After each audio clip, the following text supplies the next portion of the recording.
हाँ दोस्तों नमस्कार। मैं राजेश शुक्ला स्टडी विद शुक्ला जी पे आपका स्वागत करता हूँ।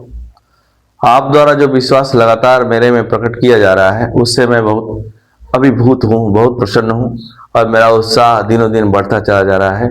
यह आपका विश्वास ऐसे ही बना रहे, इसी कामना के साथ आइए फिर से अपने टॉपिक पे आते हैं। थोड़ा सा मैं 2-3 दिन लेट हो गया, कुछ घरेलू कारण थे। अब आते हैं हम यहाँ से। हमने उस दिन कहा था 1935 के एक्ट के बाद बहुत थोड़ी थोड़ी इतिहास की झलक है। जहां मैंने कहा था शिमला सम्मेलन मैं आपको बताऊंगा। शिमला सम्मेलन के पहले बेवेल योजना थी, वो मैंने आपको बता रखी थी। बेवेल योजना से क्वेश्चन नॉर्मली आईएएस और पीसीएस में ही आते हैं, छोटे एग्जाम में जल्दी वहां क्वेश्चन नहीं आते, लेकिन शिमला सम्मेलन से क्वेश्चन वहां से आते हैं। तो आइए, शिमला सम्मेलन हुआ। बार बार सरकार का यह प्रयास था कि किसी तरह एकता बनी रहे और हमारा उपनिवेश जो है, ब्रिटिश सत्ता का यह प्रयास था कि हमारा उपनिवेश लगातार बना रहे, इसमें किसी तरह का कोई परिवर्तन ना होने पाए। भले इनको पूरा सब कुछ देना पड़े लेकिन हम इनको डोमिनियन स्टेट्स ही दें। खैर, ये सम्मेलन हुआ 25 जून से लेकर 14 जुलाई 1945 के बीच, 25 जून से 14 जुलाई के बीच 1945 में ये सम्मेलन हुआ, शिमला सम्मेलन। अब यहां से प्रश्न होता है कि ये सफल रहा कि विफल रहा, पहले। दूसरा, इसमें भाग कौन कौन लोग लिए। तो उस समय कांग्रेस के अध्यक्ष हुआ करते थे, कांग्रेस के अध्यक्ष, उस समय कांग्रेस के अध्यक्ष थे अबुल कलाम आजाद। मौलाना आजाद भी नहीं लोग कहते थे, अबुल कलाम आजाद। तो ये उस समय कांग्रेस के अध्यक्ष थे। कांग्रेस की तरफ से कांग्रेस का प्रतिनिधिमंडल का नेतृत्व इन्होंने ही किया। अर्थात आपसे प्रश्न पूछा जाता है कि शिमला सम्मेलन में कांग्रेस के प्रतिनिधिमंडल का नेतृत्व किन्होंने किया, तो ये अबुल कलाम आजाद ने किया। महात्मा गांधी जो उस समय के सबसे बड़े लीडर थे, उस आंदोलन का पर्याय बने हुए थे, ये महात्मा गांधी, इन्होंने इस सम्मेलन में भाग नहीं लिया। महात्मा गांधी ने इस सम्मेलन में भाग नहीं लिया। अब देखिए, यही कंफ्यूजन होता है, भाग नहीं लिया। होता क्या है, व्यक्ति को दिमाग में आता है कि यार महात्मा गांधी तो उस समय सबसे बड़े नेता थे, तो महात्मा गांधी ने आखिर इस सम्मेलन में भाग क्यों नहीं लिया। तो लोग मानने को तैयार नहीं होते, चीजों को पढ़े रहते हैं, लेकिन फिर भी वहां जब ऑप्शन आता है तो वहां कंफ्यूजन हो जाता है। अबुल कलाम आजाद देगा, महात्मा गांधी देगा, अन्य नेताओं को भी दे देगा, पूछेगा कौन भाग नहीं लिया। तो महात्मा गांधी को तो लोग विश्वास ही नहीं करते कि यह व्यक्ति भाग क्यों न ले, ये हर जगह उपस्थित रहा करते थे। लेकिन यहाँ ये आप निश्चित रूप से इसको नोट कर लीजिएगा कि महात्मा गांधी ने इस सम्मेलन में भाग नहीं लिया। कांग्रेस के प्रतिनिधिमंडल का नेतृत्व अबुल कलाम आजाद ने किया। 25 जून से 14 जुलाई तक यह सम्मेलन हुआ। शिमला में हुआ, नाम से ही क्लियर है, शिमला हिमाचल प्रदेश में है, हिमाचल प्रदेश की राजधानी शायद है। शिमला लोग घूमने भी जाया करते हैं। अच्छा, खैर, तो महात्मा गांधी ने इस सम्मेलन में भाग नहीं लिया। अब हुआ कि यह सम्मेलन सफल रहा या असफल रहा। तो जो कहानी अगस्त प्रस्ताव से शुरू हुई, क्रिप्स मिशन में आई, वेवेल योजना में आई, सेम वही कहानी यहां भी दोहराई गई। और यहां पर फिर से अच्छा, एक बात और ध्यान लीजिए, मुस्लिम लीग का यह कहना था, मुस्लिम लीग ने यह मांग करी। मुस्लिम लीग हर बार ये लोग क्या करते, जब कुछ नया नियम बनाते तो वायसराय की कार्यकारिणी में कुछ सदस्य बढ़ा देते थे। तो इन लोगों ने कहा कि, मुस्लिम लीग ने कहा कि वायसराय की जो कार्यकारिणी होगी, वायसराय की कार्यकारिणी जो होती थी, उसमें वायसराय की कार्यकारिणी के जो मुस्लिम सदस्य होंगे, कि मुस्लिम सदस्यों का चुनाव, मुस्लिम सदस्यों का चुनाव मुस्लिम लीग करेगी। मुस्लिम सदस्यों का चुनाव मुस्लिम लीग करेगी। देखिए ये बात है।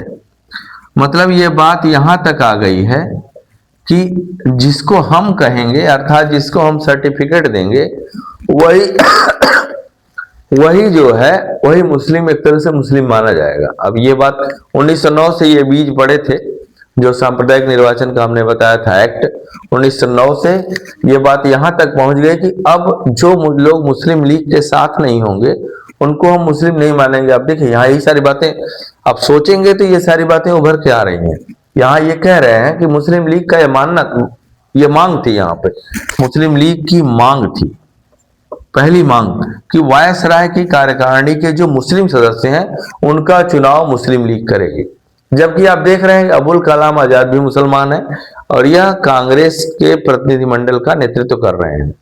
तो हमने यहाँ कई फैक्ट ये हुआ, इसको नोट कर लीजिए। अबुल कलाम आजाद ने कांग्रेस के अध्यक्ष भी थे और उस समय कांग्रेस के प्रतिनिधिमंडल का शिमला सम्मेलन में प्रतिनिधित्व किया था। गांधी जी ने भाग नहीं लिया, इसको अंडरलाइन कर लीजिएगा, ये बार बार पूछा जाता है, लोग गलती कर जाते हैं। मुस्लिम लीग की एक मांग की वायसराय की कार्यकारिणी में जो सदस्य होंगे, जो मुस्लिम सदस्य होंगे उनका चुनाव कांग्रेस वाले नहीं हम करेंगे। तो इसको आप लोग नोट जरा करते, नोट मैं बार बार कहता हूं कि नोट बनाते चलिए, नोट बनाने का बहुत फायदा है, ये फायदा आपको एग्जाम में मिलेगा। अगला जो पॉइंट है, जो बिल्कुल अब तो याद हो गया होगा आप लोगों को कि हमने अगस्त प्रस्ताव वहां, क्रिस्प मिशन वहां, हर जगह ये बताया कि मुस्लिम लीग की अकेली एक मांग थी कि भाई मुस्लिम लीग की मांग थी कि अलग देश बना दिया जाए। मुस्लिम लीग की मांग थी, मुस्लिम लीग की मांग थी, पाकिस्तान की मांग, स्पेशली ये कहते हैं पाकिस्तान की मांग या अलग देश। अभी पाकिस्तान का नाम हमने बताया था, पाकिस्तान एक पवित्र स्थान। रहमत अली हमने उधर बताया था आपको शुरुआत में, 1932 में इन्होंने पहली बार पाकिस्तान शब्द का, ये बार बार ये भी प्रश्न बार बार इतिहास में भी पूछा जाता है, पॉलिटी में भी पूछा जाता है। मुस्लिम लीग की मांग, पाकिस्तान की मांग थी कि हमें अलग राज्य कर दिया जाए, अलग देश बना दिया जाए।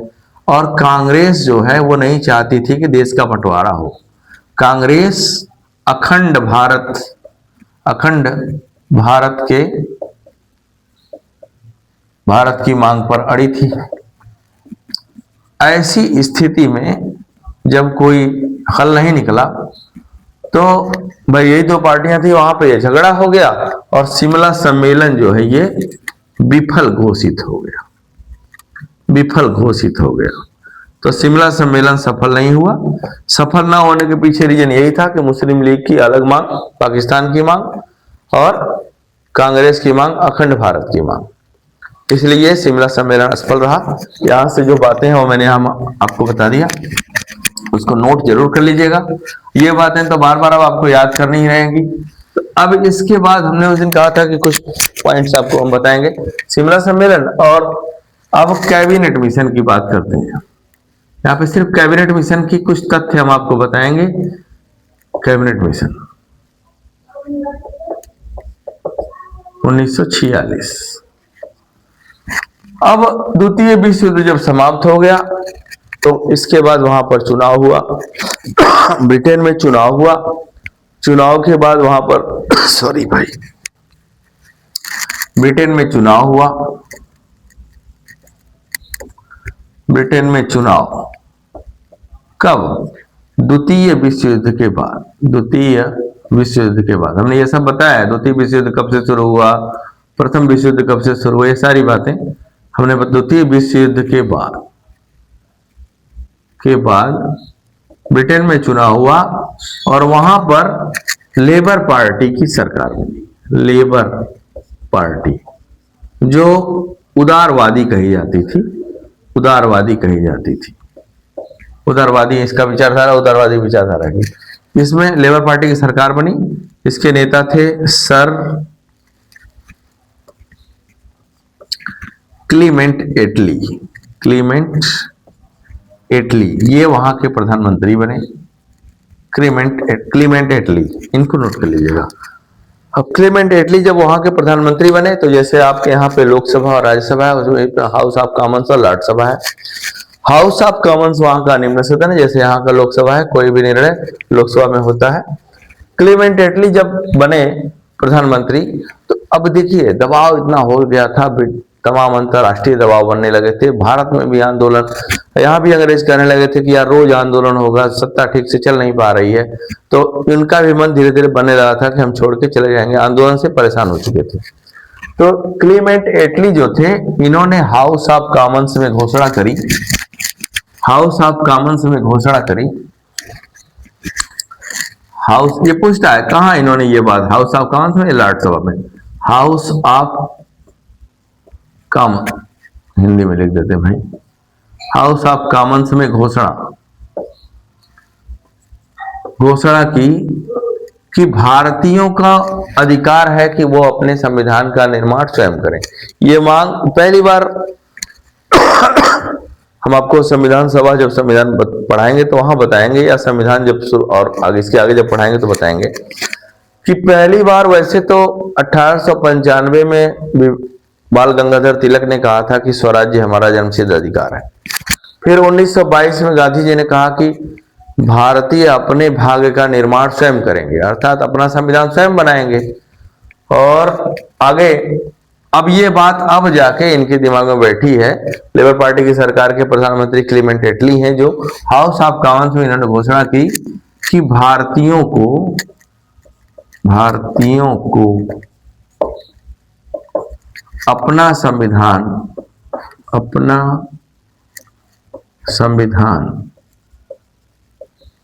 स्वयं बनाने का अधिकार है।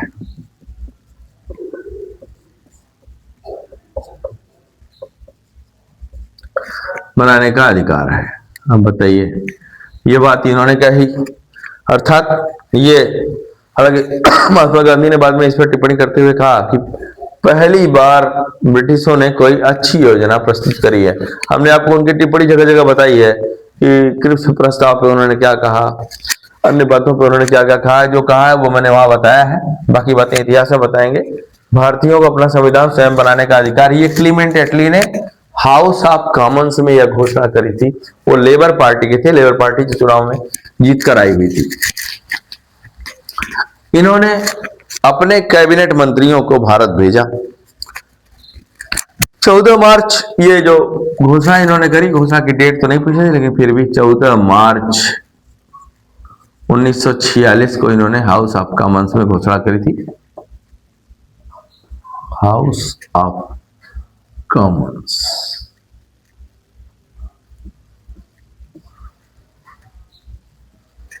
में इन्होंने घोषणा करी थी कि भाई भारतीय अपना संविधान स्वयं बनाएंगे।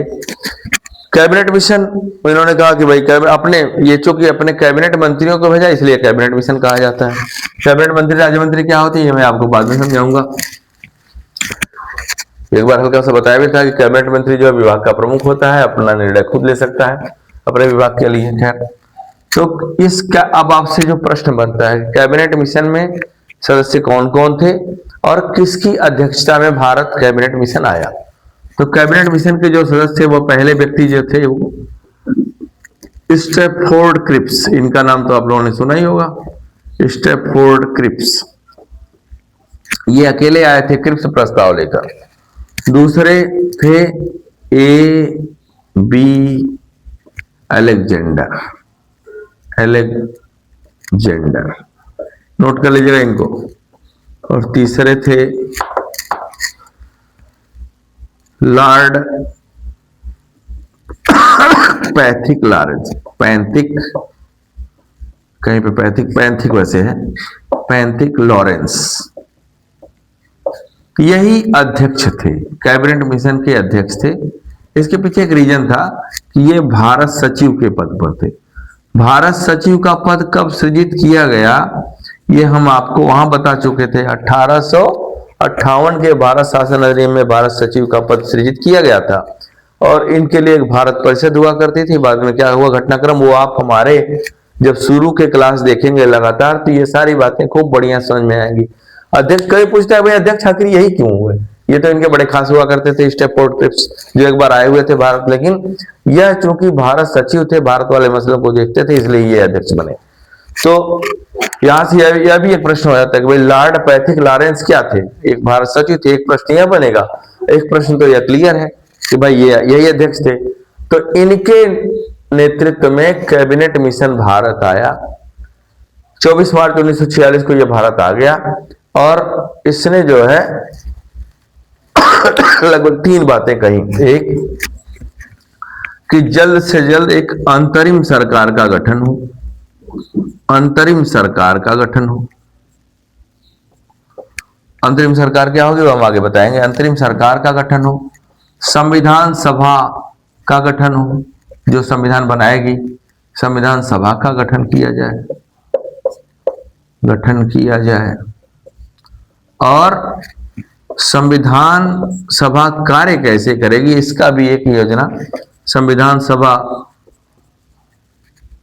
की कार्यप्रणाली, कार्यप्रणाली क्या होगी, गठन क्या होगा, ये कार्यप्रणाली के बारे में भी इन्होंने एक योजना प्रस्तुत करी। प्रणाली की, संविधान सभा की कार्यप्रणाली की योजना, ये 3 बातें कैबिनेट मिशन ने प्रस्तुत करी। किसके नेतृत्व में आया? लॉर्ड पैथिक लॉरेंस के नेतृत्व में आया, चूंकि भारत सचिव हुआ करते थे, इस नाते इन्हीं के नेतृत्व में आया। कौन कौन सदस्य थे? स्टैफोर्ड क्रिप्स थे, AB अलेक्जेंडर थे, लॉर्ड पैथिक लॉरेंस थे। अब ये लोग क्या थे इनको नहीं पूछता, इसलिए हम उन बातों को नहीं, जरा बहुत गहराई में जाने का कोई मतलब नहीं। सुपरफिशियल क्वेश्चन ही पूछता है, आपको ऑप्शन में फंसाता है। तो हम अपने, जो कि मेरा अनुभव, मैं बार बार बताता हूँ कि बड़ा लंबा अनुभव हम लोगों का एग्जाम देने का है, इस नाते वही बातें हम आपको यहाँ नोट करवाते हैं जो बहुत नेसेसरी है। और यह बात तो जान ही लीजिए कि अगर आप वास्तव में मेरी बातों को फॉलो करेंगे, नोट्स बनाएंगे, तो यह मान के चलिए कि किसी अन्य किताब के पढ़ने की आवश्यकता नहीं। पॉलिटी में अभी ये कह रहा हूं मैं, पॉलिटी एक बार नोट्स बना लीजिए, सारे के सारे क्वेश्चन ना फंस जाए तो कहिएगा। तो मेरे ऊपर विश्वास करके पूर्णतः आप इसे लिखते जाइएगा, इससे बाहर क्वेश्चन आने ही नहीं आने हैं, प्रैक्टिस सेट उठा के देख लीजिएगा। अंतरिम सरकार का गठन, संविधान सभा का गठन और संविधान सभा की कार्यप्रणाली की योजना, यह बात कैबिनेट मिशन ने यहां प्रस्तुत करी।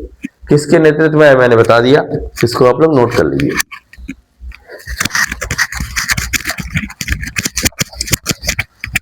अब इसके कुछ और तथ्य हैं भाई। अब अंतरिम सरकार, वो थोड़ा आगे मैं बताऊंगा कि अंतरिम सरकार में 14 सदस्य कौन कौन थे, कैसे थे, वो आगे अलग बात है। संविधान सभा में इन्होंने उस समय कहा था कि संविधान सभा बनेगी।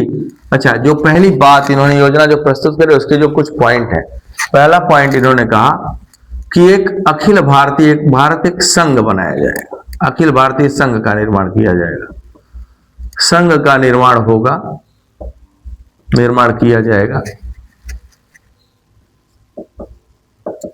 संघ का निर्माण होगा जिसमें ब्रिटिश प्रांत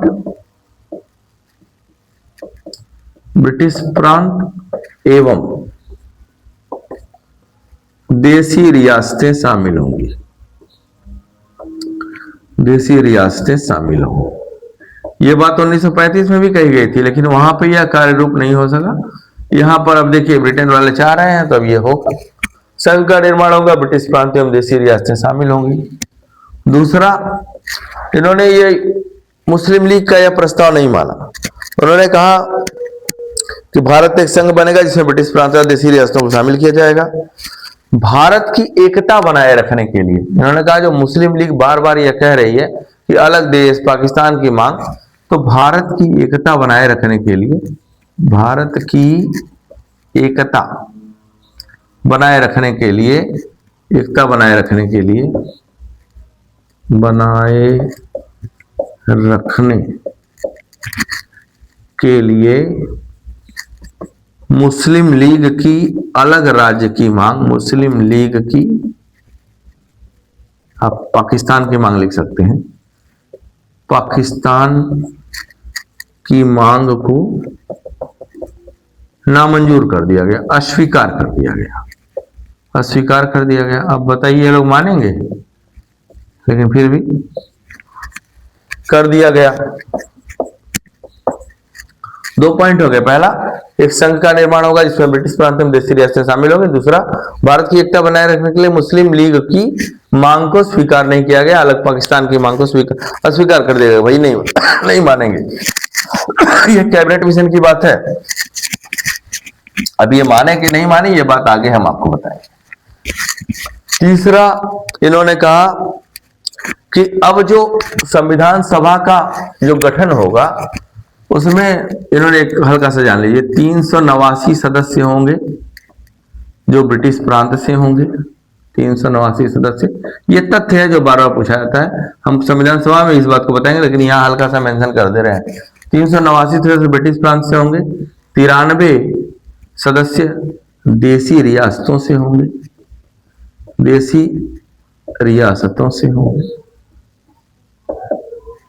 और 4 सदस्य चीफ कमिश्नरी क्षेत्र से होंगे। हमने उस दिन बताया था कि चीफ कमिश्नरी क्षेत्र जैसे केंद्र शासित प्रदेश, कमिश्नरी क्षेत्र से होंगे। यह भी एक तथ्य है जो आपको लगातार छोटे एग्जाम में तो अक्सर पूछा जाता है कि कहां से कितने सदस्य होंगे।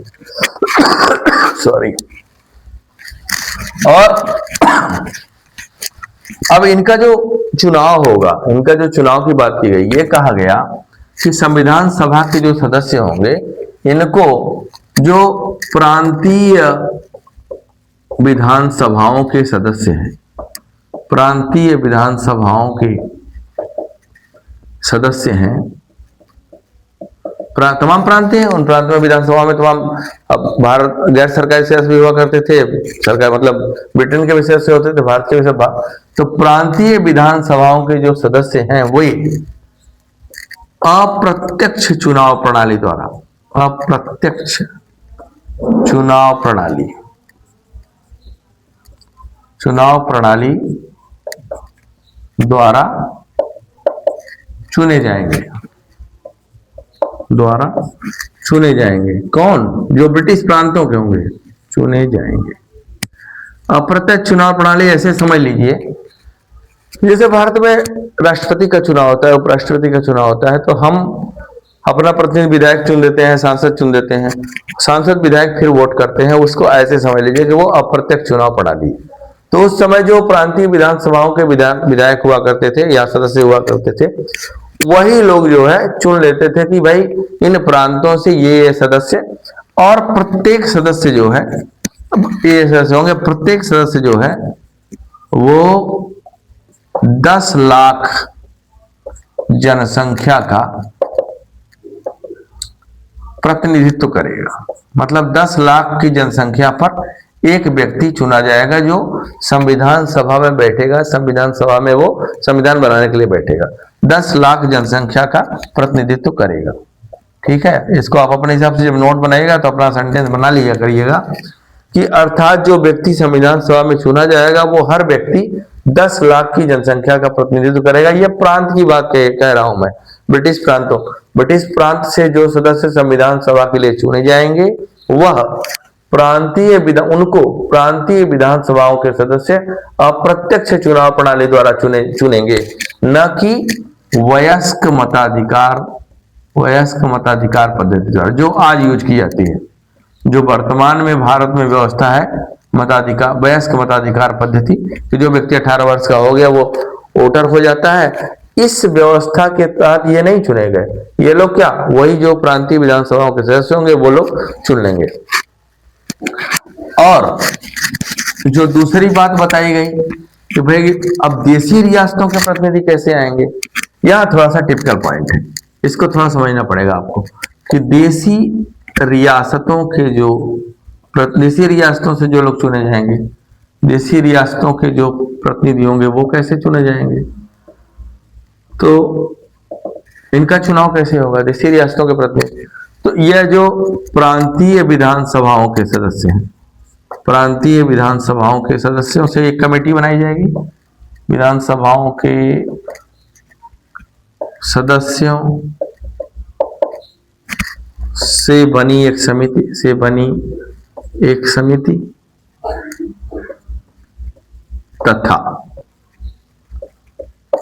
देशी रियासतों में, जैसे यहां पे अभी जो रियासत के प्रतिनिधि, देशी रियासतों के प्रतिनिधियों से, वहां भी उनके कुछ मान्य सदस्य प्रतिनिधियों से गठित समिति, समझ लीजिए इन बातों को पहले, कि प्रांतीय विधानसभाओं के सदस्य बनी एक समिति होगी तथा देशी रियासतों के प्रतिनिधियों से गठित एक समिति होगी। ये दोनों समिति विचार विमर्श करेंगी।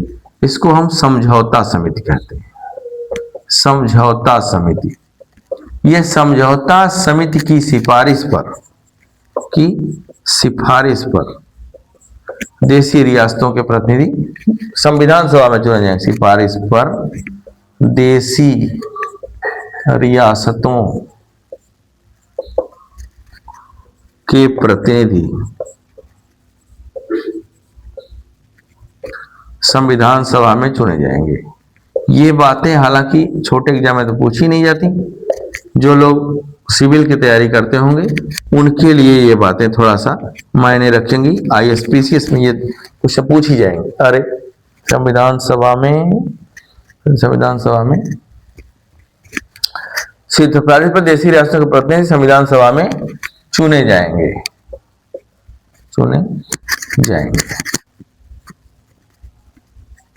अब एक बार फिर से मैं समझा दे रहा हूं इन बातों को कि जो देशी रियासतों के प्रतिनिधि होंगे उनका चुनाव प्रांतीय विधानसभाओं के सदस्यों से बनी एक समिति बनेगी और देशी रियासतों के कुछ प्रतिनिधियों से एक समिति बनेगी। इन दोनों समितियों को समझौता समिति कहते हैं। यह समझौता समिति जो सिफारिश करेगी, इसकी सिफारिश पर देशी रियासतों के प्रतिनिधि संविधान सभा में चुने जाएंगे। ये बात थोड़ी सी टिपिकल है, कई बार देख लेंगे तो समझ में आ जाएगा। प्रांतीय विधानसभाओं के सदस्यों से बनी एक समिति होगी, जो ब्रिटिश प्रांत होंगे वहां से देशी रियासतों के जो कुछ माननीय प्रतिनिधि होंगे उनसे एक समिति पूछी। दोनों लोग मिलके विचार विमर्श करेंगे कि किनको संविधान सभा में भेजा जाए। तब देशी रियासतों के प्रतिनिधि इस समिति की सिफारिश पर, समझौता समिति की सिफारिश पर, वो देशी रियासतों के प्रतिनिधि बनेंगे जो संविधान सभा में जाएंगे। अब एक दो बातें और, तमाम 562 देशी रियासतें थी, इसमें हैदराबाद की जो देशी रियासत थी, ये क्वेश्चन तो बहुत पेट क्वेश्चन है, बार बार पूछा जाता है कि हैदराबाद की जो देशी रियासत थी, हैदराबाद की रियासत ने संविधान सभा के गठन में भाग नहीं लिया। रियासत ने संविधान सभा के गठन में भाग नहीं लिया। बाद में इनको सरदार वल्लभ भाई पटेल ने थोड़ा दबा के पीट के, मतलब जिसके प्रति संविधान सभा में हैदराबाद की रियासत ने, रियासत के प्रतिनिधि लिख सकते हैं आप, रियासत के प्रतिनिधि संविधान सभा में भाग नहीं लिए। संविधान सभा के चुनाव में भाग नहीं लिया या निर्माण में भाग नहीं लिया, ये शामिल ही नहीं हुए। संविधान सभा के गठन भी लिख सकते हैं कि गठन चुनाव, संविधान सभा के चुनाव में भाग नहीं लिया। ये बार बार पूछा जाता है कि ऐसी कौन सी रियासत थी जिसने संविधान सभा के चुनाव में भाग नहीं लिया। ये हैदराबाद की, जिसके आज वर्तमान में प्रतिनिधि, अब तो रियासत नहीं रही लेकिन फिर भी उसके प्रतिनिधि हैं आपके असदुद्दीन ओवैसी, AIMIM के जो नेता हैं आज वर्तमान में। तो इतनी बातें कैबिनेट मिशन के बारे में हैं। और एक बात और, हालांकि ये बहुत छोटी सी बात है, प्रांतों के लिए संविधान अलग से, प्रांतों के लिए, यहां पे यह बात क्या है, प्रांतों के लिए अलग संविधान बनाया जाएगा। हालांकि ये बात उतनी मायने नहीं रखती, क्योंकि ये लोग ये बातें बार बार कहते थे। इसी बात पर प्रस्ताव को लोगों ने ठुकरा दिया था कि ये क्या मतलब है यार, प्रांतों के लिए अलग। हाँ, यहाँ पे इन्होंने कोई यह शर्त नहीं जोड़ी कि इसी माने ना माने तो अपना बना ले। लगता था ये मान के चल रहे थे कि संघ बनाएंगे तो इनके भी कुछ नियम कानून बना देंगे, जो नियम कानून से ये भी मिलके ही चलेंगे, संघ के साथ मिलकर चलेंगे। यहाँ पर ऐसी कोई शर्त नहीं जोड़ी गई जिससे लोगों को ये लगे कि ये देश का विभाजन करने की बात कर रहे हैं। और मुस्लिम लीग के विभाजन की बात भी नहीं मानी। तो ये अच्छी बातें हैं जिनको आप लोग थोड़ा ध्यान से देख लीजिएगा, नोट बना लीजिएगा और मेरा समर्थन ऐसे ही करते रहिए। मेरे चैनल को थोड़ा और शेयर करिए, आपका समर्थन तो मुझे भरपूर मिल रहा है और आपसे यह अपेक्षा है कि स्टडी विद शुक्ला जी को लाइक करिए, अपने दोस्तों में शेयर करिए और समझ में ना आए तो कमेंट बेधड़क करिए, निसंकोच। हम यहाँ खड़े ही इसलिए हुए हैं कि सारे संकोच को हल कर देंगे, कुछ भी डाउट रहने ही नहीं देंगे, सारे डाउट को क्लियर करने के लिए ही आए हुए हैं। अपने पूरे अनुभव को आपको देंगे और बिल्कुल निसंकोच, जहां समझ में ना आए उसको कमेंट जरूर करिएगा, जिससे हमें भी लगेगा कि आप लोग पढ़ रहे हैं, और अगर कोई त्रुटि होगी तो उसको सुधारने का पूर्ण प्रयास किया जाएगा। इन्हीं बातों के साथ एक बार फिर से आप लोगों का हृदय से आभार प्रकट करते हुए बहुत बहुत धन्यवाद। धन्यवाद भाई।